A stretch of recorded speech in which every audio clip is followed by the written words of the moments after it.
But before we get to that, do you have any insight in regards to not just the African American heroes or stories, but those actually in Africa, in our homeland, that also are inspirational for us?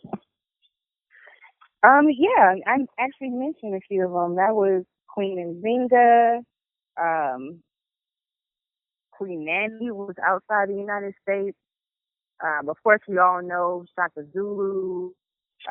There's You can actually go to my website, and there should be a list there also. All right, cool, definitely. Yeah. But yeah, I definitely agree. When King got to the point where he even said in one of his speeches that he led his people to a burning house, he's assassinated. You know, when he figured, okay, I'm being used as a pawn, and he started, changing his strategy, it was a wrap for him. As long as he was pro Gandhi, then it's all good. And no, we get to learn so much from history, and that's just kind of even kind of black. Because any kind of group and that's what I think makes us all, again, that little crowd that makes us all, not all, but makes some people, majority of our people, a little scared to be too pro-black, because it's been this instilled fear that, hey, you can be black, but you need to be whitewashed black. You need to be, you know what I'm saying? You need to be, there's like a certain cap to your blackness. Right. Jesse Jackson black. Yeah. You get too all like, you know what I mean? Like you said, Martin Luther King, before he wake up, kumbaya, we all get along. If you go getting Malcolm X black that you want, and what would be, you got to think about it. What is wrong with anyone of any culture saying, I want freedom for my people, I want equality for my people by any means necessary? What's wrong with that? Shouldn't you? And so we get baited into being these passive Africans, as like you said, opposed to being the warrior, aggressive Africans that we naturally are. Like, yo, I'm gonna fight for my people. It's like, I'm gonna fight for my daughter, I'm gonna fight for my mother, I'm gonna fight for my family, I'm gonna fight for my land, and I'm gonna fight for all of you, my people, with all that I got, because that's how I'm built. And that's really who we are. We are fighters, we are warriors, but we've gotten really broken down into a point where, something happens to one of our people, and we think that because, we put hoodies over our heads for Trayvon, we actually did something. As opposed to actually stand up and making real statements. Like, same thing with Muhammad Ali. Like, Muhammad Ali, they all praised him, rest in peace. They all praised him, all of that. But they wasn't showing Ali this kind of love when he stood up to them people and said, I'm trying to change this European American thinking of my people, and I'm not fighting for no cause for this country, and y'all not care my people. Like, it wasn't all Ali, all that. So, when Ali couldn't speak anymore and had Parkinson's disease or wherever it was from, then it was like, oh yeah, Ali the greatest. He couldn't say what he really wanted to say. Right. Yeah, and I think that goes hand in hand with principle. Our people, we innately fight for principle, which is why, hood to hood, people are murdered behind principles and respect. But our principles and respect are only enforced within our own community. When we get outside, we become fearful. We see these movies where they got all these tanks and helicopters, and we're like, oh man, I'd be surrounded immediately. I wouldn't have any chance. If you're a warrior and you have a spiritual system in place, there's certain things you don't even worry about. It's about the principle and the legacy for your family. Like, I don't care what's going to happen. I know what's going to happen next, period, because it's what needs to happen. And usually people who even have that kind of drive have longevity. Their courage gives them the ability to have strategy to see themselves out of that situation even. But for some reason, and I mean it's not for some reason, it's due to the conditioning and the misprioritizing of our priorities, that we do that in-house. So yeah, I totally agree. We wait until someone is murdered to even appreciate them or each other. And I had a post maybe just a couple of months ago saying, it's so frustrating every time I see someone, another post about someone being gunned down. They're like, oh my God, that could have been my son, my daughter, the guy. I'm like, yo, you walk right by the guy at the street though. You probably don't even lock eyes with them because you don't send them to you, or you know what I mean. You don't care about him when he's living. His black life only matters after it's gone. You're not trying to develop anything of significance to change the conditions that we're living in while we're alive. But you will raise hell after they're dead. Why? What are you doing with the living? You're not trying to help for the living, for the babies even, or the elders. And without, they have a proverb, this proverb, African proverb, says every time an elder dies, a lot dirt burns down. There is so much knowledge right within our family that we don't even tap into, because that bridge is being burned. They don't understand us. We don't understand them. We feel some kind of way that, and this is something you actually mentioned. It's been on my mind since I attended one of your what is it called for your block education? Corner classes? Yeah, the corner class in the generational wealth. Like, I was like, oh my God. Like, I feel some kind of way about the fact that within my family, it's not of importance. When I started my business, I didn't go to my grandmother. I didn't go to anyone and ask them to invest in me. I asked everyone else. Instead of making it a family business and even appealing to them, I looked right over it. I didn't think of it as an opportunity. And I was like, wow, it never even crossed my mind. And that's something that has changed. And I was just like, wow, I was blown away by that. But we have to get over it. I appreciate that. And you great word. It's all about being intentional. We got to be intentional about our repairs. See, that's my thing. I love what you said about, we talk about Marcus Garvey, and we'll get to the question and answer as well. So you got to press *6 to get in the question queue. We'll get to you. But I love you said about Marcus Garvey. That's what I take after. We get all these leaders prancing around like they Marcus Garvey. Where's your businesses at? Where's your boat? Where's your Black Starship? Where's your African nurses or Black nurses corps? Where's your newspaper at? Where's your grocery stores at? Where's your schools at? Marcus Garvey has 3 schools.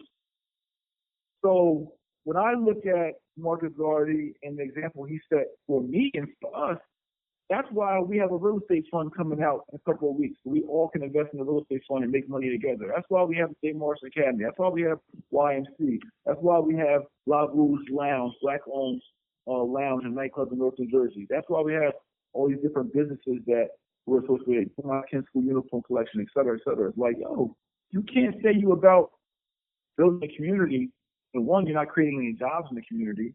You're not building any businesses, any sustainable organizations. It's not just about a leader and their conferences and their books and their speaking engagements. Like, that crap is old. Like, that's the point.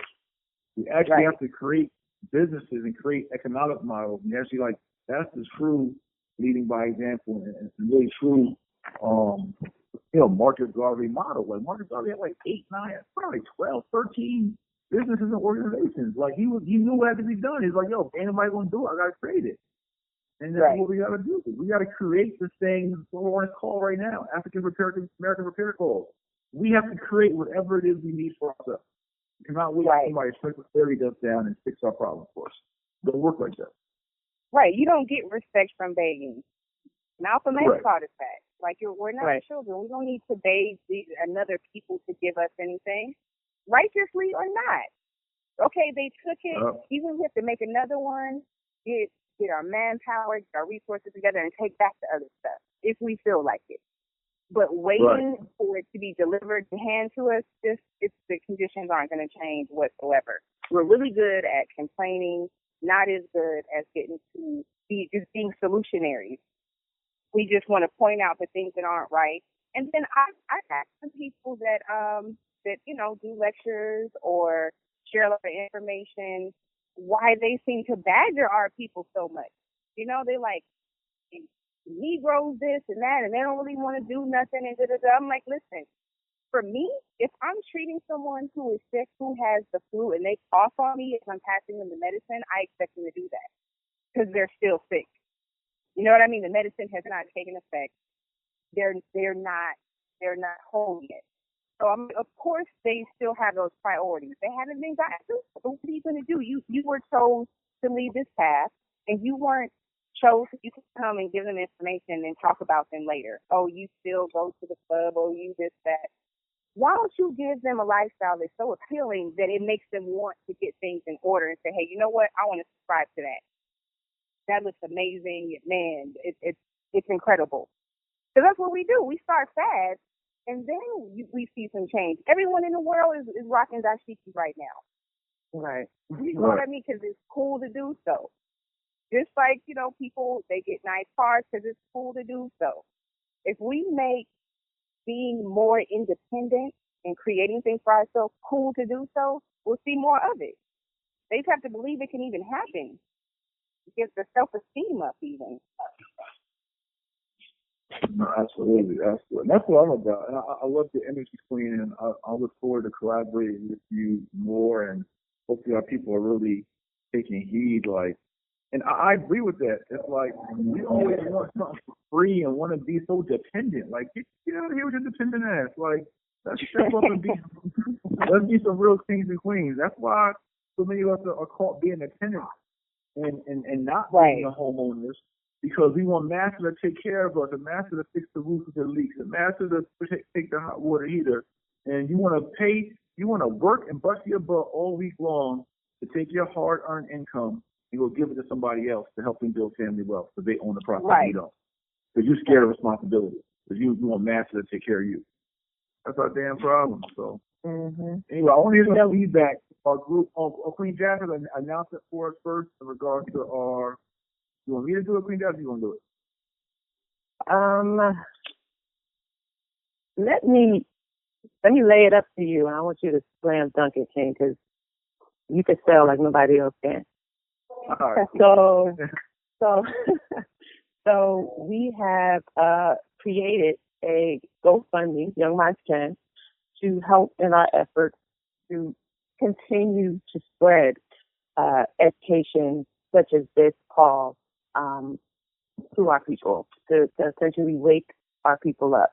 And so that GoFundMe page is live. You can go to Young Minds Can Inc. on GoFundMe.com to make a donation. We're looking to raise $10,000 initially, just to put it out there.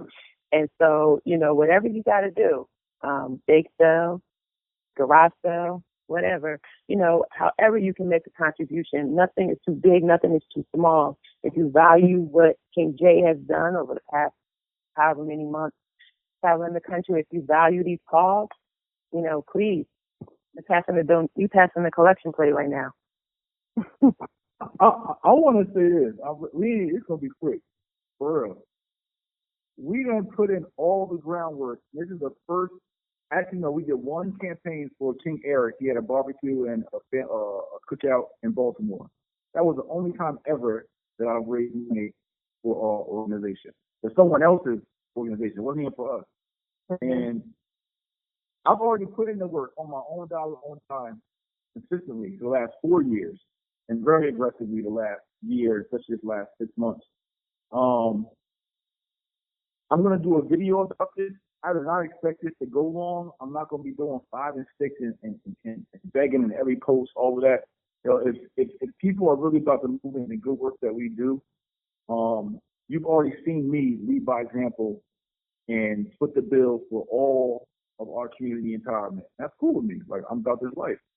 But there's no reason we can't have, out of all people that are associated with our organization and brand, we can't have 200 people put up $50 or 100 people put up $100 and knock this $10,000 out for us to continue to do this work, travel the country, do these calls, create these curriculums and everything else. It ain't got to be no painstaking, like no long, drawn out conversation. Like, we don't do the collection plate ever, and we don't promote. Our whole organization is about GoFundMe, and you understand exactly where our work and where your money goes, so you see us do the work. So I want really everyone to, for the first time ever, you've been part of Y.M.C. for however long, you're hashtagging, you want to call, doing everything else, like, just take action. You don't need to be over your shoulder, Queen Jazz to plead with you or nothing like that. For you to say, you know what, I know these are some official community activists, community leaders, community brothers and sisters, kings and queens who are really doing the work. And just support like you support Nike. Support like you support Gucci and Louis. Like, it ain't that hard to Like that Drake album. Right. You know what I'm saying? Make a That's platinum. all I say about this, is that anybody hearing this call, this replay, like, honestly, and you know you haven't had to do anything to support us, and you watch me get busy, and anybody then passing no plates around. This is your time to contribute. Like, go contribute. Contribute with 500. Contribute with, you know what I'm saying? Like, go really contribute.